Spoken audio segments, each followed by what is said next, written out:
Saya undang Bung Hanta Yuda, kawan baik kita selama 2 kali debat ya, yang sudah mendampingi kita bersama menjadi orang yang ada di tengah. Silakan. Anda ingin mengomentari, bertanya, menanggapi apa yang sudah kita saksikan bersama? Ya, terima kasih Bung Alvito. Yang pertama, tentu kita sama-sama menyaksikan tadi malam, tapi yang menarik malam hari ini saya memberi catatan yang disampaikan oleh Mas Andi Wijayanto, itu menurut saya jauh lebih fasih dan dalam dari capresnya sendiri. Jadi saya nerka kira-kira konstruksinya sampai formasinya pun 4-3-3, beliau sangat fasih sekali. Jadi kira-kira yang disampaikan oleh capres tadi malam, Pak Jokowi, Mas Andi ini orang yang paling berpengaruh menyusun bertanggung jawab dan bertanggung jawab sekaligus. Jadi saya yakin masyarakat terutama yang menengah ke atas ya akan jauh lebih paham dengan mendengar itu. Lalu Mas Tantowi ini tepat juga orang yang mendeskripsikan. Ya, kalau jadi jubir presiden paling cocok kalau Prabowo menang. Jadi apa yang disampaikan oleh Prabowo tadi malam kemudian disampaikan lagi dan seterusnya. Tapi begini, kedua capres tadi malam itu, catatan saya kepada Pak Jokowi relatif memang karakter sejak awal lebih detail, dalam bahasa orang kebanyakan mungkin sangat teknis, dan tadi ada kombinasi 4-3-3 dan seterusnya. Tetapi di saat yang sama keunggulan Prabowo adalah dia bisa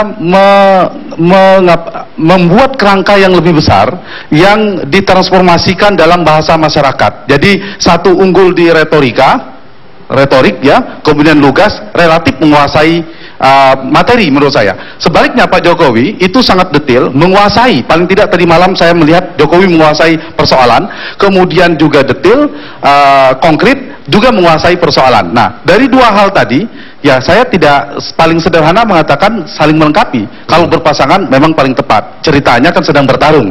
Nah, pertanyaan saya pada wilayah teknis saja. Tadi kita bicara ketahanan, pertahanan, dan seterusnya dari dua ini.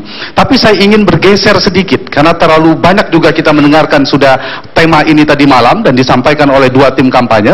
Ini harus ada, seorang Jokowi kalau menang, seorang Prabowo kalau menang, itu dibutuhkan tim kabinet, formasi kabinet yang juga bisa merealisasikan ide kebijakan itu. Saya kasih contoh misalnya, kalau ada ide tentang poros maritim, bagaimana misalnya tim kabinet Jokowi kalau Jokowi menang ke depan, apakah seorang panglima TNI-nya diutamakan dari matra laut misalnya? Apakah ada kebijakan lain? Untuk kedua pasangan, pertanyaan saya juga, apakah tradisi Menteri Pertahanan itu harus tetap dari sipil? Dulu dari militer eranya Pak Harto, atau tradisi di era reformasi selalu sipil itu tetap dipertahankan? Saya yakin di kedua tim ini sudah membicarakan persoalan itu. Dan satu lagi ada posisi Menteri Dalam Negeri yang kalau zaman Pak Harto selalu militer, darat, ya. Di reformasi selalu ada Angkatan Darat, tapi juga sipil belakangan Pak SBY dengan Pak Gamawan Fauzi. Ya. Nah, tiga komposisi ini ada kaitannya, terutama dalam pertahanan, dalam konteks ketahanan dalam makna luas tentu ada ekonomi dan seterusnya. Itu mungkin sedikit catatan saya sekaligus klarifikasi dua tim ini yang bisa melengkapi. Terima kasih. Silakan, Bung Tanto. Ya, terima kasih Bung Hanta. Pertama, tadi karena sudah terbatas waktu, ada pertanyaan dari Bung Andi tadi yang belum saya jawab secara lugas, bahwa sifat dari pemerintahan Prabowo Hatta ke depan itu adalah mengulang dan memperkuat apa-apa aja capaian positif yang didapatkan oleh pemerintahan sebelumnya, termasuk dalam doktrin politik luar negeri. Doktrin politik luar negeri kita adalah bebas aktif, kemudian dengan semangat kita ingin bersahabat dengan pihak manapun, kecuali dengan negara-negara yang merupakan negara penjajah, agresor. Kemudian yang perlu juga, sekaligus mungkin ini bisa menjawab pertanyaan Anda, bahwa ide besar dari apa yang disampaikan oleh Pak Prabowo tadi malam itu adalah bagaimana kita mengkonek sistem politik luar negeri dan sistem ketahanan nasional kita yang akan bermuara pada tiga hal, Pak Hanta. Pertama itu adalah untuk kesejahteraan rakyat, yang manifestasinya adalah ekonomi. Yang kedua adalah perlindungan terhadap warga Indonesia itu di mana saja. Jadi warga negara Indonesia itu sebagaimana kita tahu, mereka yang kerja, mereka yang sedang jalan-jalan, mereka yang sedang bertugas, sering sekali menghadapi apa yang disebut dengan ketidakadilan. Ketiga, muara dari politik luar negeri dan politik pertahanan kami adalah menjaga keutuhan NKRI. Nah, kalau mau ditambah, karena ini adalah amanat dari pembukaan Undang-Undang Dasar 1945, adalah bahwa kita harus berperan aktif dalam menciptakan dan menegakkan perdamaian. Sehingga ketika tadi malam, mohon maaf, Pak Jokowi ketika ditanya mengenai Laut Tiongkok Selatan, dia berkata bahwa ya udah, kita nggak usah ikut-ikut. Menurut kami itu tidak tepat jika dibandingkan dengan kewajiban kita untuk ikut menegakkan keamanan dunia. Baik. Tugas kita, Pak Vito, ya, tugas kita untuk terlibat dalam batas-batas yang diizinkan dalam menegakkan kedamaian dunia. Karena kalau kita tidak terlibat, bisa saja terjadi di Laut Cina Selatan satu konflik yang pada akhirnya akan merugikan perekonomian kita. Dan tugas saya membagi waktu, silakan Bung Adi. Saya langsung saja ke Laut Tiongkok Selatan itu. Posisi awal dari Pak Jokowi adalah Indonesia tidak memiliki sengketa wilayah dengan negara manapun.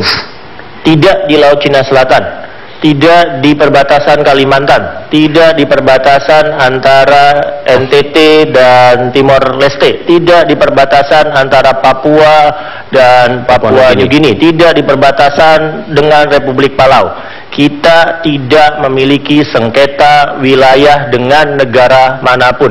Apa yang kita tetapkan sebagai wilayah kita mutlak kedaulatan teritorialnya. Karena itu, ketika ditanya tentang sengketa Laut Tiongkok Selatan, Pak Jokowi pada dasarnya mengatakan Indonesia bukan negara yang ikut mengklaim Laut Tiongkok Selatan yang diperebutkan oleh 6 negara, dan tidak ada negara yang diakui mengklaim wilayah kita. Yang menjadi masalah begini, ada yang namanya Nine Dotted Line yang ditarik oleh Tiongkok. Nine Dotted Line itu katanya masuk ke ZEE-nya Natuna. Nah, kami tegas-tegas mengatakan tidak mengakui Nine Dotted Line itu. Sepenuhnya Natuna, Blok Alpha Delta 200 mile ke arah utara milik Indonesia. Tidak ada sama sekali peluang bagi Tiongkok maupun negara lain mengatakan kita punya sengketa dengan mereka. Kami tutup itu dengan mengatakan tidak ada sengketa. Sehingga tidak mungkin Tiongkok kemudian mengatakan, ayo negosiasi karena kamu pernah bilang ada sengketa. Kami bilang, enggak ada sengketa. Kalau ditanya misalnya, Ambalat punya siapa? Kita bilang, punya Indonesia. Kalau Malaysia membujuk kita, menjebak kita untuk negosiasi, kami bilang, apa yang dinegosiasikan? Itu punya kita sendiri. Punya Indonesia, enggak ada kemungkinan untuk negosiasi. Yang ingin dikatakan oleh Pak Jokowi kemarin adalah kami tidak membuka kesempatan ada negara lain menyatakan kita punya sengketa wilayah sehingga mereka bisa menjebak kita untuk melakukan negosiasi batas wilayah. Itu sebetulnya. Karena itu bilang sana Laut Tiongkok Selatan selesaikan dulu antara 6 negara yang bersengketa. Yang kita lakukan secara teknis disebut sebagai Code of Conduct. Tapi kita tidak mau terjebak dengan mengatakan bahwa ada sengketa wilayah antara Tiongkok dengan Indonesia berkaitan dengan Natuna. Kita tutup peluang itu supaya Tiongkok tidak punya kesempatan untuk membujuk kita negosiasi. Begitu kita bilang, ya ada sengketa karena Nine Dotted Line, kita memberi peluang bagi mereka untuk menyatakan wilayah ini belum jelas nih siapa miliknya. Oke. Nah, kami tegas-tegas mengatakan itu milik kita, kesempatan negosiasi tidak ada sama sekali. Kita kembali sesaat lagi, tetaplah bersama kami di Debat.